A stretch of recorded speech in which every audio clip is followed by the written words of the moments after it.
I'm Suzanne Sibylla. I'm the owner of Sibylla and Associates, which is the premier leadership and employee development company. Overcome obstacles, reframe your reality, love life, and have growth goals.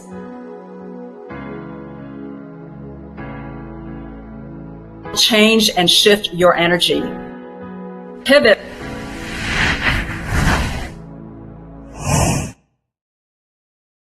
Welcome, everyone. I'm Suzanne Sibylla, your host of Pivot Now, where we bring on interesting, exciting, and dynamic guests who will share with us their tips, tricks, and life and business hacks to help you pivot in your life. I'm super excited to bring this guest on our show. She is absolutely amazing. I know you're going to love her. Let me tell you a little bit about her. She has a background as a speaker, world-renowned speaker, entrepreneur, change maker, and filmmaker, and she was also a U.S. Senator for the state of Washington. How incredible is that? Welcome to our show, Mona Das. Woo! Let's go. Hearts and flames for Mona. Let's go, Mona. Woo! So glad to have you on the show. So nice to be here. Thank you so much for having me. That's so great. Thank you for being here. Well, we want to know what your biggest pivot was. And I know it was becoming a U.S. Senator. I know that. So tell us the story about it. Oh, thank you so much for having me. It's so wonderful to be here and to be connected with your audience. I'm just so excited to share my story about pivoting. And I will say, I'm like the pivot queen. I always say, hey, I'm the pivot queen.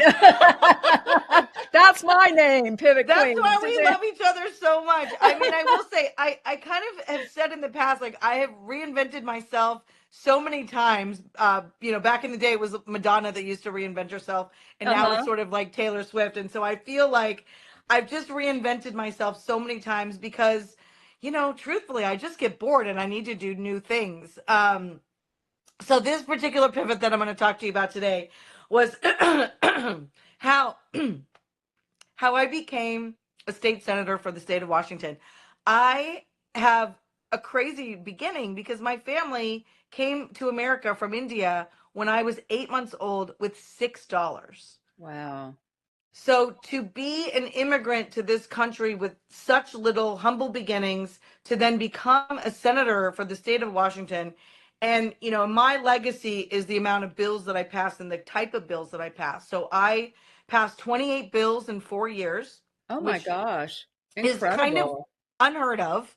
Some of my colleagues passed 0 or 1 a bill a year, and I was passing, 6 or 8 bills a year. So, and I will say that my most proud accomplishments were that I banned plastic bags for the state of Washington. I also banned styrofoam and all single-use plastics.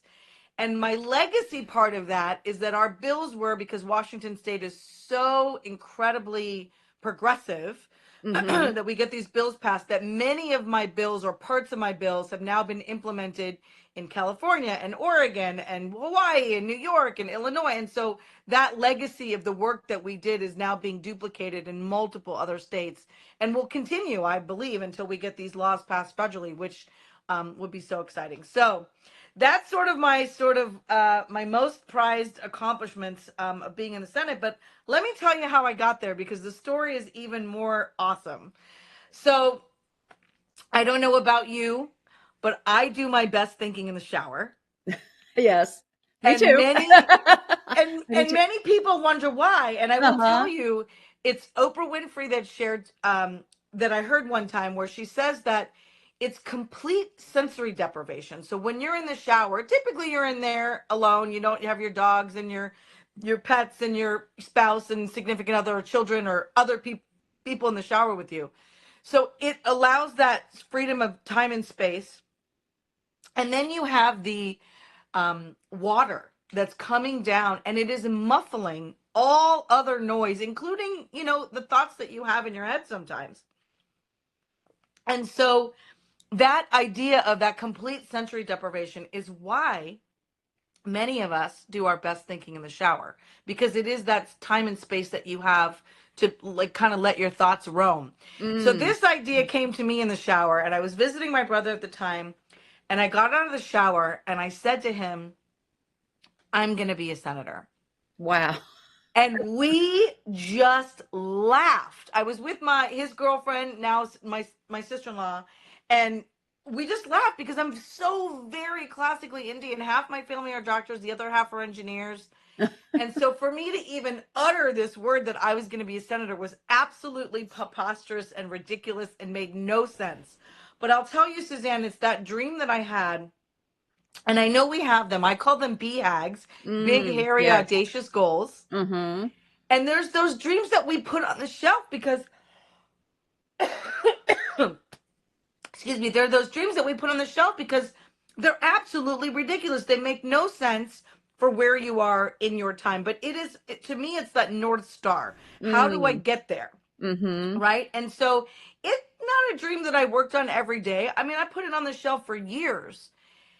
And one day, many years later, I'm walking my dog. And my dog Cleveland actually had more energy than me, believe it or not. And when we would stop, if we would stop for any reason, he would bark and pull on the leash, like, let's go, let's go, let's go. And this one particular time, I'm walking down my street and I saw a sign.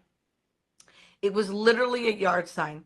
And it said, Pramila Jayapal for Senate. And I will tell you, looking at that sign, Suzanne, I knew four things immediately. I knew one, she was Indian. I knew second, it was a woman. I knew third, that it said Senate. And I knew fourth, and most importantly, I knew in that moment, if she could do it, I could do it.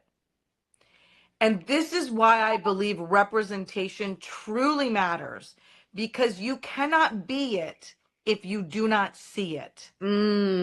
So true. That gets a flame. That gets a flame. Flame in a heart. That's and in yeah. this moment, I Yep. knew that. And that's why Mm-hmm. representation matters. And that's why I speak on, any podcast I'm invited to. Thank you for inviting me to your show, because I want this story to get out there. I want more people to see someone that looks like me as an elected leader, as a politician, because most politicians, let's be clear, look the exact opposite of me. Yeah. And so in that moment, Cleveland is barking and pulling, and I probably was there for maybe 3 minutes, maybe 5, maybe it was 30 seconds. I don't know. But I was crying. No, actually, I was bawling because I did not think my dream was possible. That my crazy dream, my BHAG, I didn't even think it was possible until that moment.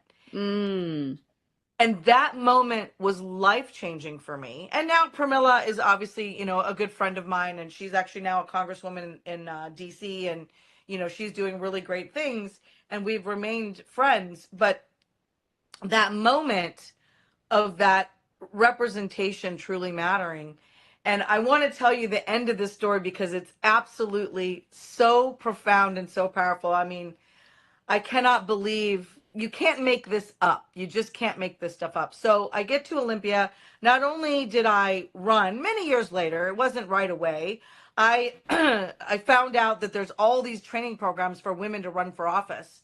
And because I'm an overachiever, self-described, I didn't do one program or two. I did 5 training programs that Wow. trained people to run for office. Oh my gosh. And they're out there, right? And so, and this is Mm-hmm. true for any of your audience that wants to do their crazy thing. There is a training program out there for you, whatever your BHAG is. It doesn't have to be obviously political office. And so not only did I decide to run, not only did I win, but I actually flipped a seat. And for those of you not in politics, it is extremely difficult. That means I took my seat from one party to my party and literally flipped a seat, which is absolutely impossible. And I didn't get there just trying or just imagining that I did it or manifesting it. I knocked on 8,000 doors personally Wow. to make Wow. that dream happen. My campaign knocked on 30,000 doors. And so that's how you make real change, is like you get out there and meet community. And in my community, it was so important for me because in my community, there was 138 languages spoken in my district, in the school district, and I knew that there are little Monas out there, right? Little tiny Mm. immigrants that came from other countries that also didn't see themselves in political or any kind of leadership. I didn't see myself in any kind of leadership role for years, right? And so that's to me why it's so important for folks like me to get out there and share our stories, because I want to give hope to the next generation, or even my current generation, that they can still live their dream. I mean, I ran for office when I was in my 40s, and many people, don't get into politics until later in life. So it's always possible, whatever your That's dream such is, a no great matter story. I how old you love are. this story. It's such an amazing story and so inspirational and so motivational as well. Thank you. Incredible, incredible. I So mean, the end of yeah. this story is even crazier. So I will Uh-huh. share with you. So because my last name starts with D, there were six new of us, but I got to pick first as I was alphabetically, you know, in the front. So I got to view all the six offices, and I will tell you the funniest thing, we actually picked the smallest office. And the reason is, I was with my chief of staff at the time, and the reason is because our capital in Olympia, which is our state capital, looks very much like the Washington, D.C. Capitol. There's a dome, the House is on the right, the Senate's on the left, and we picked the office that had the view of the dome, because we knew that there were going to be super duper really really hard days, and we wanted to be reminded of that dome, which represented to me all the constituents that voted for me, that sent me to Olympia, and the ones that didn't send me there, even the ones that couldn't vote, because they were immigrants, or they were on the political opposite side. I mean, I was there to represent my entire district, not just my political beliefs, right? So I really really really wanted to see that office. And so here's where it came. So about 2 weeks into our being in our office, somebody came into my office and said, "Oh my gosh, that's so amazing that you're in this office. It's Pramila Jayapal's old office." Oh, wow. Wow. That is amazing. You Oh can't my even gosh. plan this. You That's can't like, my, wow. you you can't even make this up. Like, you can't even plan it, right? Like, I had this dream, whatever, 10 years or so before, see this woman's sign, and now I'm in her, she used to be in the state senate obviously before she went to Congress, and so now I'm in her old office, and it's just like, this is the point of the story, which exactly your reaction, Suzanne. It's like your jaw drops, the hair on your arms raise, and it usually brings me to tears, because I still can't believe that you can't even, and I'm a big manifester, I call it manifesting, and I love it. you can't even make this up. You can't. Like, you can't even plan it like that. And so that to me is the power of intention. That to me is the power of living your BHAG. That to me is the power of dreaming. And that to me is the power of putting one foot in front of the other, and, continuing to go. And that's Wow. that's the story of my That pivot. brings tears to my eyes. I mean, that just right there in my heart. Yeah. I mean, I just feel chills. I Yeah. really do. That is such an amazing story. Thank you. I just, it's so incredible. I mean, I can just see you in that Yeah. office Yeah. when you're describing that.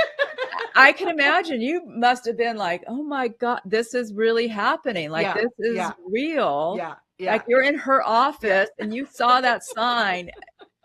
Amazing. Like you said, you cannot make these You things you up. can't make it up. Well, and the best was when I actually got Wow. to tell her, because she used to do fundraisers for me all the time, and so we were on a Zoom doing a fundraiser. It was during COVID, and I said to her, I was like, "Pramila, you're not going to believe this," and I told her, and I said I was in, and she goes, "You were in Jack 230?" Like, she remembered the exact office number. I'm like, "I'm in Jack 230." She's like, she couldn't believe it either, because you just can't make that stuff up. It's Yeah, really, and the whole story of how you saw the sign, yeah, right? And yeah, that was a sign for you to do what your BHAG, yeah, to live out that dream. yeah, Wow, incredible. yeah. So what advice would you give us, our audience who have a big, a dream out there, a big desire, and want to pivot in their life and are scared or fearful, what Yeah. would you suggest? What would you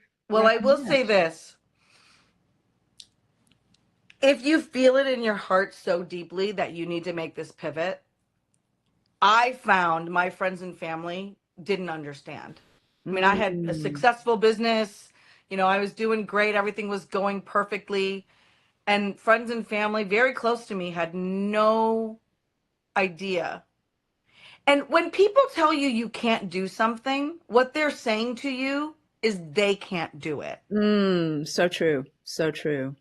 And so I had to literally put blinders on and Mm, move forward without the support of the friends and family that I thought would support me the most. They weren't there. And I had to mm, do it anyway because it was a deep, deep desire that was in me, that was an internal burning flame. And once I made, and I'm a very decisive person, once I make a decision, it's like go time, right? And then mm-hmm. it's like get out of my way.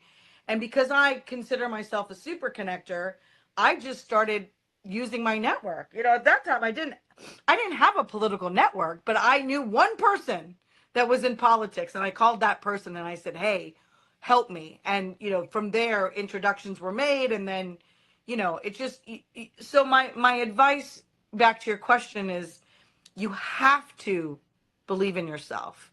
You have Mm-hmm. to decide Mm-hmm. for you if it is that important to you. You have to just block out the naysayers and remember that they can't do what you're about to do. And that doesn't mean anything about what you can do. So true, so true, so true. That's a flame right there, a flame in the heart. So true. It is so true because I mean, so many times we have these, as you said, big, hairy, audacious goals out Yeah, there, and a lot of times it could be our friends, the people that are closest to us, that can be the naysayers, that's right. and it's That's really right. being able to push through that. Yeah. So how do you go about pushing through that? How do you overcome those obstacles? Because there are going to be obstacles and challenges along the way. I How do mean, you overcome those? truly it's one day at a time. It's Mm, one contact or connection at a time. This is what I've learned about American society. We are helpful people. mm-hmm. If you ask someone to help you, they will. And this is one of the I teach candidates I teach people how to fundraise, and nonprofit, anyone how to fundraise. I love raising money. And one of the things that I ask them to say at the end of their, conversation with whoever they're asking money for is, "Can I count on you?" 5 words. Mm, And when you say something like that, people always want to be that person that can be counted on. mm-hmm. And that is asking people for help. And let your ego go. Literally just say, "Can you help me? I am looking for this connection or that contact." And I will tell you, anytime that I get into a space where I don't know what's next, I just start calling people that I know and saying, like, "Hey, I'm thinking about this thing. Do you know anyone that you can connect me with?" And it just expands from there.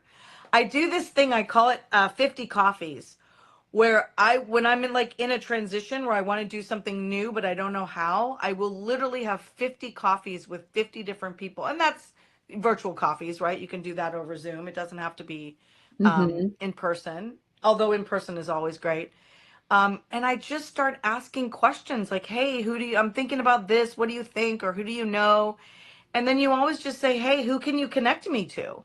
Yes, I love that. It's so true. I mean, I think connections are the most important thing, right? Yeah.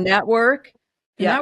Networking and connections with people are so Yeah. important, and adding value to them as well. So it's not just Yes. of like, oh, I'm taking from them. No, it's really Yeah.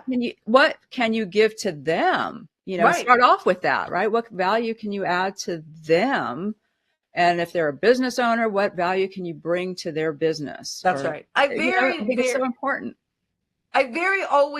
very much always start with, "What are you up to? What can I help you with?" Right? Because Exactly. once Exactly. and people are so often not heard.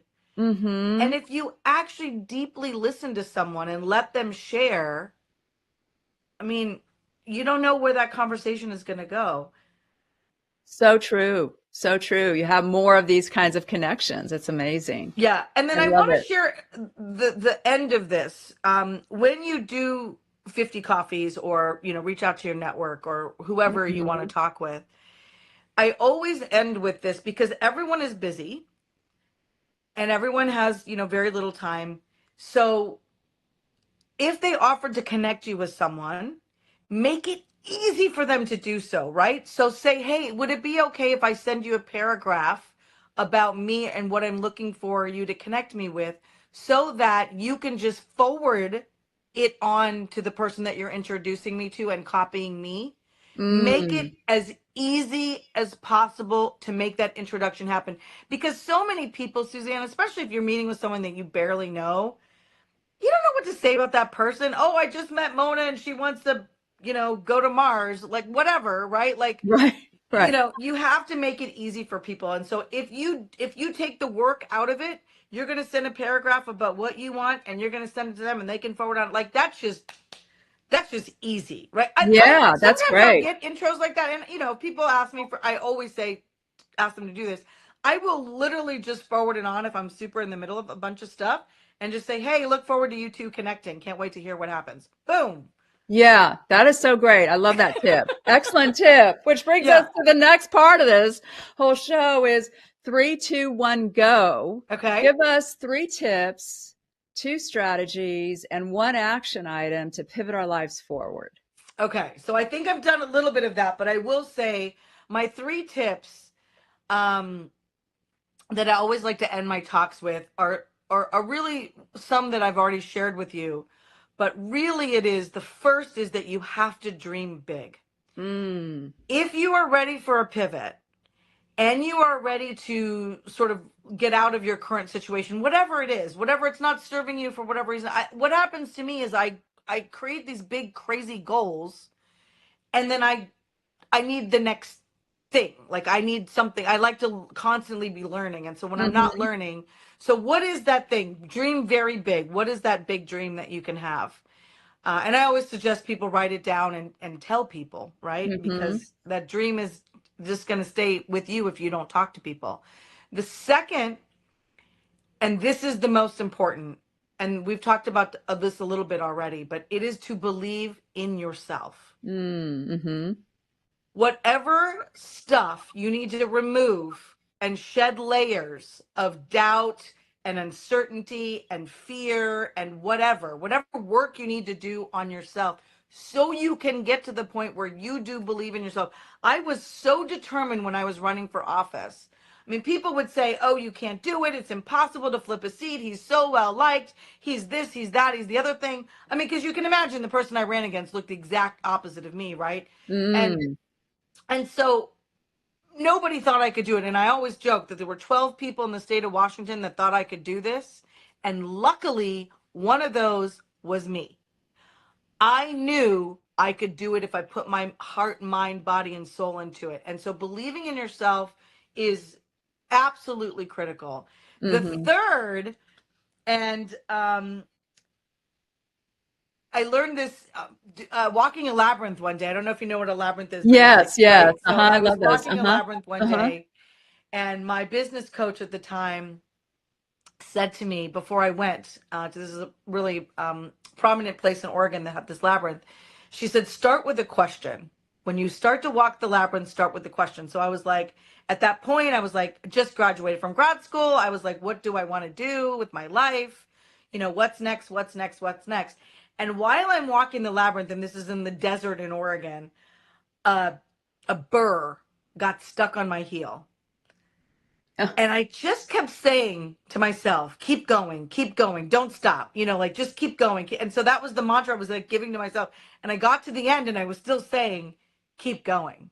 And that was the mantra that I now teach is just keep going. Like, you don't know where the heck you're going, but if you just put that one foot in front of the other, you will get there. I mean, Hmm. my legacy in the state of Washington, I passed 28 bills in 4 years. Wow. I banned plastic bags, styrofoam, and all single-use plastics for the state of Washington. They call me the single-use plastics warrior for the state of Washington. And my bills, and this is the thing I'm most proud of, Suzanne, is that my bills, my legacy is that parts or whole parts of my bill have now been implemented in California, in Oregon, in Hawaii, in New York, in Illinois, like, and my hope is that it ripples to the rest of the states. And my hope is that it, does these laws become federal laws soon, because that is how we sustain ourselves, by removing, and we all know about microplastics and how bad they are for us now. And that's my legacy, and I wouldn't have been able to do any of those things had I given up, had I Mm. had I had I let the fears creep in, had I let the naysayers creep in, had I let friends and family that said you can't do it in, and if I hadn't just stayed steady and kept that mantra of keep going, if I hadn't done that, none of that would have happened. So Wow. So what's the yeah, one those are my action item we three. could, yeah. So what is the one action item we can take to pivot our lives forward? I think my one action item to share today is to tell someone your BHAG. Tell someone your big Mm. crazy audacious dream, because it doesn't serve us when it's in our head and we don't say it out loud, because we have our own self-doubts that come in. And my hope is that everyone that's listening to this today tells one person their big crazy dream, no matter how crazy it sounds. I became a senator because I said it out loud. Cool. I love it. I love it. I love it. Yay. Let's go. Let's go. Woo, woo, woo. So is there anything else you would like to add to our show? Anything about your I business or what you do? Or, Yeah, I do. yeah. We didn't talk about the movie that I made. So Oh, wow. after Yeah. I left Tell us. office, I wanted to, believe it or not, I wanted to make bigger impact than the impact that I was making. I knew that I was put on this planet to make larger impact than that. And what I was doing was great and awesome, and I loved it. And I wanted to make bigger change. And for me, I wanted more little Monas out there. And so what I did was I made a movie. It's called Badass Women Doing Kick-Ass Shit. I I don't know if you have love to it. bleep that out. Let's go. Let's go. Woo. I love that title. And this movie in particular is about 8 women of color around the country that ran for office. 7 out of the 8 of the women that I featured in my movie did end up winning their races, and Wow. many have moved on to higher office, which is awesome. Yes. One of the gals called me about 2 weeks ago and told me the really crazy big office she's about to run for. So I can't divulge that, but it's really exciting. And so this movie, yes, it's about politics. Yes, it's about women who ran for office. But really, the movie, Suzanne, is about hope and inspiration and resilience and grit and tenacity and doing the thing, doing your big BHAG, doing your crazy thing. And these are 7 other women. I'm in the movie as well. 7 other women who did it. Regardless, I mean, the one woman who didn't win, she still did it, right? Many people have a dream to do it and they don't do it. So that's one thing I'd love to share. And we got a distribution deal last year. Oh, So you can wow. watch the movie on Amazon Prime, Apple TV, Oh, that's YouTube. cool. Yeah. So Congratulations. thank you. So if you search "badass," I think you'll probably include the link in the show notes. Yes, So, we will. We will. yeah. So yeah, I Definitely. would love for y'all to watch it and get inspired. And we go around the country and show the movie to inspire others. I'm doing the movie in October in Seattle as a fundraiser for a nonprofit organization that does films. So I love doing that. I love showing the movie and speaking. I love that. And the other thing that I do is I work with women and folks who want to make greater impact but don't know how. And I help them make that big change that they want to make. A lot of times, once you get to a certain level, legislation is needed to continue making that impact for communities around your state. And that's something I'm uniquely qualified to do, since I got 28 bills through the Senate, the House, and the governor's desk to sign into law. I know a little bit about how to do that. Yeah, I think you do. That's amazing. Absolutely. Well, thank you so much for being on our show. We really appreciate you and all that you've done. I mean, 28 bills, that's amazing. Absolutely amazing. Such an inspiration, such a motivation for all of us. Thanks again, Mona. We really Thank you appreciate so you. much for having me. It was Yeah, lovely to be with you today. Thank thank you. you. And to our audience watching, we thank you for being on our, watching our show every Tuesday, 10 o'clock Pacific time, 1 o'clock Eastern time. Live life abundantly. You can live your best life. Pivot now. Change and shift your energy. Pivot